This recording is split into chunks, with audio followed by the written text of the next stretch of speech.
नमस्कार प्रेक्षकांनो, तर मालिकेमध्ये काही खतरनाक असा ट्विस्ट बघायला मिळणार आहे. तर आपण पाहतो मालिकेमध्ये एका लेकीला आई तर मिळालेली असते, पण आई मात्र पूर्णपणे लेकीला स्वीकारायला नकार देते, कारण तिचा पार्शली मेमरी लॉस झालेला असतो. या 12-13 वर्षामध्ये जे काही घडलेलं असतं त्यातलं तिला काहीच आठवत नसतं. जवळजवळ 12 ते 13 वर्षांचा गॅप पडल्यामुळे कमळी जेव्हा छोटी होती तेव्हापर्यंतच तिला आठवत असतं. ॲक्सिडेंट झाल्यामुळे पुढे जे काही घडलेलं तिला काहीच आठवायला तयार नसतं. आणि या सगळ्या गोष्टींचा जेव्हा डॉक्टर खुलासा करतात तेव्हा कमळी अशी काही तिकडम लावते ज्यामुळे सरूला सगळं काय आठवतं. तेव्हा कमळी अशी काय शक्कल लढवते हेच आपल्याला या व्हिडिओमध्ये जाणून घ्यायचं आहे. छोटासा व्हिडिओ असल्यामुळे शेवटपर्यंत पहा. चला तर व्हिडिओला सुरुवात करूया. तर आता देवळामध्ये आपण पाहिलंच की सरूला काहीच आठवत नसतं. ती कमळीला धक्का मारते आणि तिकडून निघून जाऊ लागते. पण थोडंसं पुढं गेल्यानंतर सरूला चक्कर येते. ते पाहून कमळी हादरते. काय करावं काही समजत नसतं. पण तेव्हा मात्र ऋषी तिला सावरतो आणि बोलतो, कमळी आता रडतच म्हणत असते, ऋषी सर, माझ्या आईनं मला ओळखलं बी नाही. जी आई माझ्यासाठी जीवाचं रान करायची, जिनं माझ्यासाठी सगळं जगाला सोडलं, ती आज एका अनोळखी मुलीला मिठी मारत आहे. स्वतःच्या लेकीला ओळखायला तयार नाहीये. मी तिची खरी कमळी तिच्यासमोर उभी आहे, तरीसुद्धा ती मला दूर लोटत आहे. साईबाबा, हे सगळं का घडतंय? माझ्या नशिबात एवढं दुःख का? तेवढंच ऋषी बोलतो, कमळे, अगं प्लीज रडू नकोस. तिकडे बघ, काकूंना चक्कर येते बहुतेक. चल, आपल्याला त्यांना हॉस्पिटलमध्ये घेऊन जायला हवं. ऋषी तिची समजूत घालत म्हणत असतो, तू अजिबात काळजी करू नकोस. साईबाबा आहेत ना, ते सगळं काही ठीक करतील. आज त्यांच्याच आशीर्वादाने त्यांच्या दरबारात तुझ्या आईची आणि तुझी भेट झाली. यापुढे ते सगळं नीट करतील. मला खात्री आहे तुझा हा वनवास नक्की संपेल. असं म्हणतच सगळे तिला हॉस्पिटलमध्ये घेऊन आलेले असतात. डॉक्टर आता सरूला चेक करतात. कमळी खूपच घाबरलेली असते. ती बोलते, डॉक्टर साहेब, माझी आई ती दरीत पडली होती. आज जवळपास 15 दिवसांनी ती मला अचानक भेटली. पण बघा ना, ती मला ओळखतच नाहीये. स्वतःच्या लेकीला ती ओळखतच नाहीये.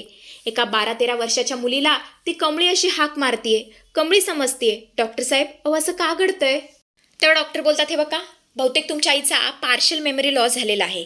कमळीला काही समजायला मार्ग नसतो. तेव्हा कमळी बोलते, डॉक्टर साहेब, पार्शल मेमरी लॉस म्हणजे काय? मला खरंच काही कळत नाहीये, तुम्ही सांगाल का? तेव्हा डॉक्टर बोलतात, हो.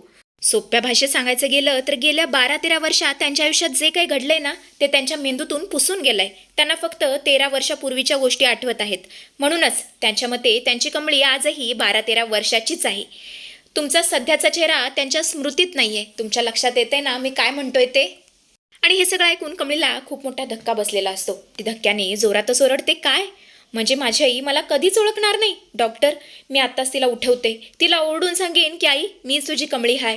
तिला सगळे पुरावे देईन. तेव्हा डॉक्टर कडक आवाजात बोलतात, अजिबात नाही. अशी चुकूनही करू नका. तुम्ही जर त्यांच्यावर फोर्स केलात, त्यांना जबरदस्तीने सत्य सांगण्याचा प्रयत्न केलात आणि हे सत्य त्यांच्यावर लादलत, तर ते त्यांना सहन होणार नाही. त्यांच्या मेंदूवर भयंकर ताण पडेल. त्या अशा मानसिक धक्क्यात जातील ना, म्हणजे कोम्यात जातील ना, की तिथून त्यांना बाहेर पडणं अशक्य होईल. त्यांना त्यांच्या गतीने आठवू द्या. त्यांच्या परीने, त्यांच्या मर्जीने हे सगळं घडू दे. तुमच्या लक्षात येते ना मी काय सांगण्याचा प्रयत्न करतोय ते?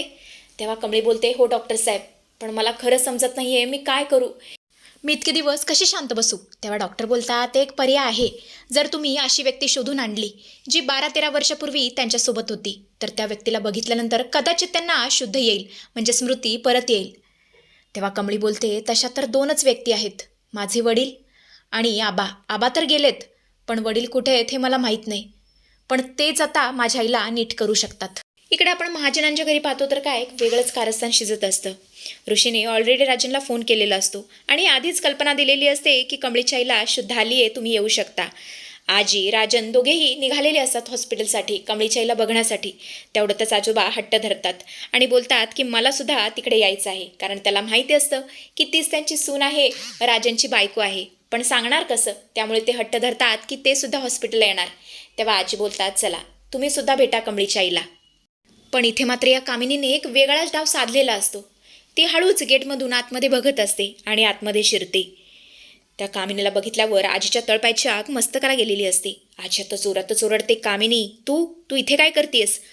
तुझी तर मी या घरातून कायमची हकलपट्टी केली होती ना, मग आता कोणतं काळं तोंड घेऊन परत आलीयस? चल, चालती हो, आत्ताच्या आत्ता निघ इथून. तेव्हा कामिनी रडत असल्याचं नाटक करू लागते आणि बोलते, वहिनी, अगं वहिनी, माझं ऐकून तरी घे. माझ्यावर एकदा विश्वास ठेव. माझा यात काहीच दोष नाहीये. तुला पुरावे हवे होते ना, हे बघ, मी पुरावे घेऊनच आलीये सोबत.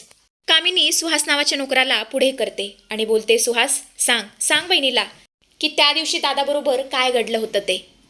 तेव्हा सुहास घाबरतच बोलतो, मालकीनबाई खरंच मला माफ करा. या सगळ्यामध्ये कामिनी मॅडमची काहीच चूक नव्हती. त्या दिवशी माझ्या हलगर्जीपणामुळे आजोबांबरोबर तो अपघात घडला. या सगळ्यामध्ये कामिनी मॅडमची काहीच चूक नाहीये. माझ्या चुकीची शिक्षा त्यांना मिळालेली आहे. मी जे काही सांगतोय ना त्यातला शब्दानी शब्द खडानी खडा खरा आहे. त्यामुळे तुम्हाला जी काही शिक्षा द्यायची असेल ना ती मला द्या. पण मित्रांनो, इथे कामिनीने एक भयानक चाल खेळलेली असते.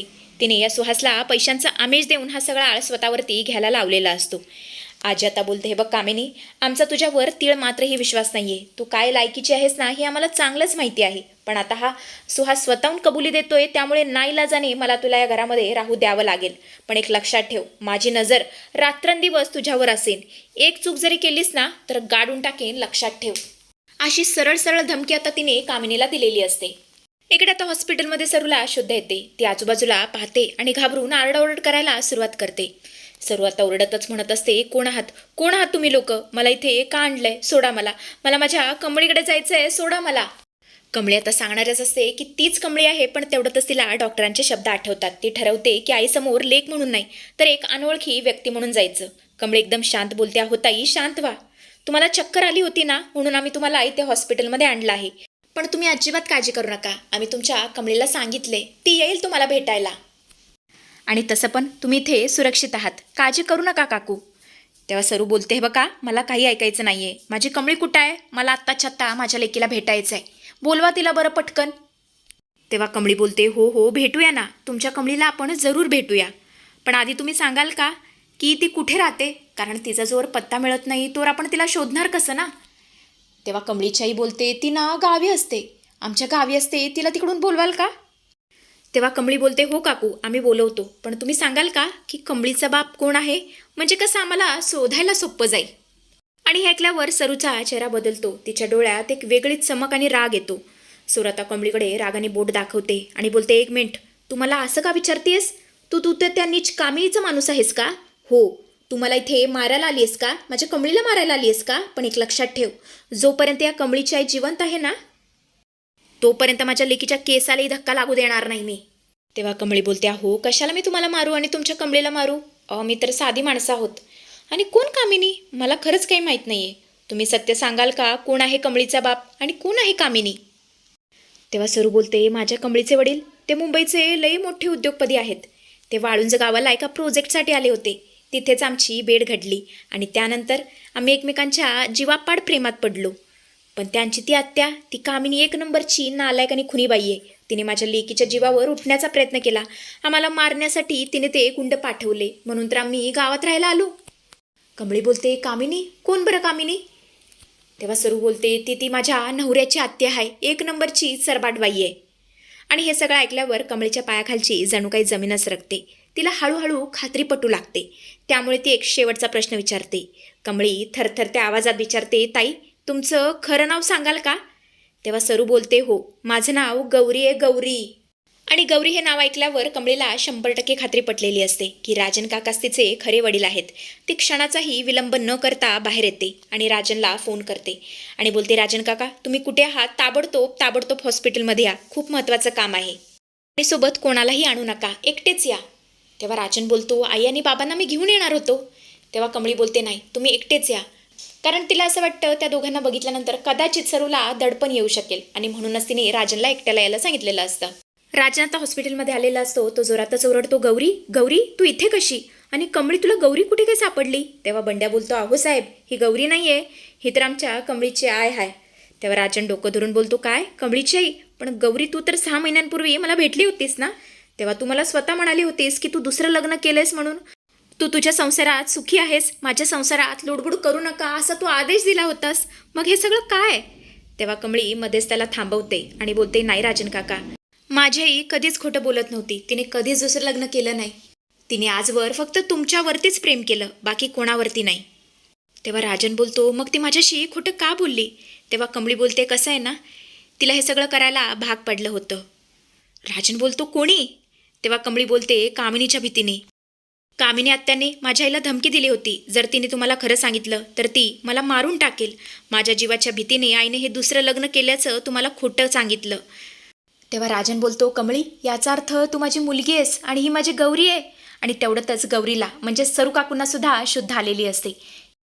ती आता राजनला पाहते आणि तिला सगळं आठवतं. ती म्हणते, अहो मला आता सगळं आठवलंय. राजन आता तिला घट्ट अशी मिठी मारून रडू लागतो आणि बोलतो, गौरी गौरी मला माफ कर, मी तुला ओळखू शकलो नाही. माझ्यामुळे तुला इतका त्रास सहन करावा लागला. गौरी, तू आता अजिबात घाबरायचं नाहीयेस. तुझा नवरा, तुझा राजन आता तुझ्या पाठीशी खंबीरपणे उभा आहे. आणि कामिनी आत्यांना घाबरण्याची तुला अजिबात गरज नाहीये. आता त्यांचा बंदोबस्त मी कसा करतो ना, नुसता बघच. आणि मग काय, गौरी आता दोघांना जवळ घेते, कमळी आणि राजनला. तर अशा पद्धतीचा ट्विस्ट आपल्याला बघायला मिळणार आहे.